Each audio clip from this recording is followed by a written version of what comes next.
दिनांक 8 रोजी आम्ही माननीय जिल्हाधिकारी व मुख्याधिकारी जिल्हा परिषद जोरान बोला थोडं. जिल्हा परिषद यांना नेजावाल्याचा जो रोड आहे औरंगाबाद रोड ते नेजावाल्याचं वस्ती हा जे 1 किलोमीटरचा रस्ता आहे, हां हा रस्ता काहीच केलेला नाही.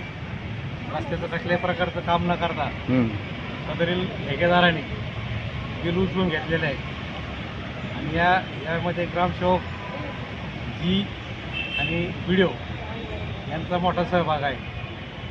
आणि आमच्या गावामध्ये आता हे नेजावाले यांची शेती यांचा रस्ता आहे, एक टोपलंसुद्धा मुरुम टाकलेलं नाही. 29 लाख रुपये उचलून घेतले. 48 लाखाचा रस्ता आहे, आत्तापर्यंत 29 लाख रुपये उचलून घेतले. उर्वरित कामाचे पैसे उचलण्यासाठी बिलं जे मी तयार करून राहिले, तरी बी शासन त्यांच्याकडे लक्ष द्यायला तयार नाही.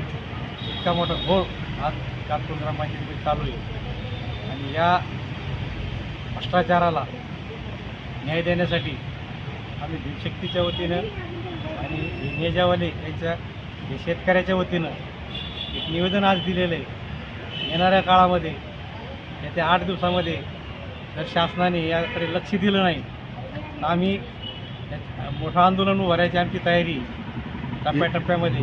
याच्या आधी तुम्ही एक पत्र दिलं, त्याचं बी अजून तर त्याच्यामध्ये त्याच्यानंतर काही डागडुगीचे काम चालू केलं ग्रामपंचायतीने, ग्रामसेवकांनी काय केलं माहिती आहे का, आम्ही निवेदन दिल्यानंतर मुरुम आणून टाकला आणि मुरुम फिरवलं, फक्त कॅनॉल पैसे पण मुरुम टाकला आणि अजून एक रस्त्यावर मुरुम टाकला. आता यांना सुद्धा आश्वासन दिलं की उद्यापासून तुमचं काम चालू करतो. यांच्यापाशी पण आलते सरपंच मॅनेज करायला. सर याच्यामध्ये कोण कोण भ्रष्टाचारी आहे, त्यांचे काय नाव आहे? आणि भ्रष्टाचारीमध्ये हेच आहे ना, आता ग्रामसेवकच मेन आहे ना. हां काय नाव ग्रामसेवकाचं? पठारे ग्रामसेवक आणि पंचायत समिती जी आणि व्हिडिओ यांच्या देखरेखीखाली संपूर्णपणे भ्रष्टाचार चालू. आज तुम्ही पत्र दिलं मुख्य कार्यकारी अधिकारी आणि कलेक्टरला, तर काय निवेदनामध्ये नमूद केलेलं आहे? निवेदनामध्ये दिले की हा जो रस्ता आहे, रस्ता न होता बिल उचललं, याची चौकशी करा.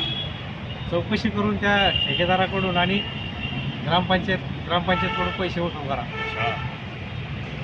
आता त्यांनी काय करणार, नुसते मुरुम टाकणार, ते मुरुम टाकल्यानंतर जमणार नाही. बरं, त्या वस्तीमधून लहान लहान मुलं शाळेत जातात, पावसात कसे जाणार मग? त्यात जातच नाही का? तुम्हाला फोटो टाकले ना तुम्हाला, ते चिखलामधून जातात का? पावसाळ्यामध्ये काय कामरेत का पाऊस पूर्ण इकडून तिकडून वाकडे तिकडे असेल. वो आपका जो खेत का रास्ता है वो कई सालों से बना नहीं है और 50-55 साल से रह रहे वहाँ पे. हाँ हमारी मांगनी 40 साल से मांगनी थी, हमारे को 2024-25 में अच्छा माननीय आमदार साहब के तरफ प्रयत्न से वो रास्ता मंजूर हुआ. मंजूर होने के बाद में ये लोगों ने काम नहीं करे, लेकिन बिल पूरे उठाए. और आज भी हमारे जो कल हालत थी वो आज भी हालत है. आज हमारे बाल बच्चे 4 महीने स्कूल में नहीं जाते, क्योंकि कमर बराबर पानी रहता और घुटने चिकड़ में पैर जाते.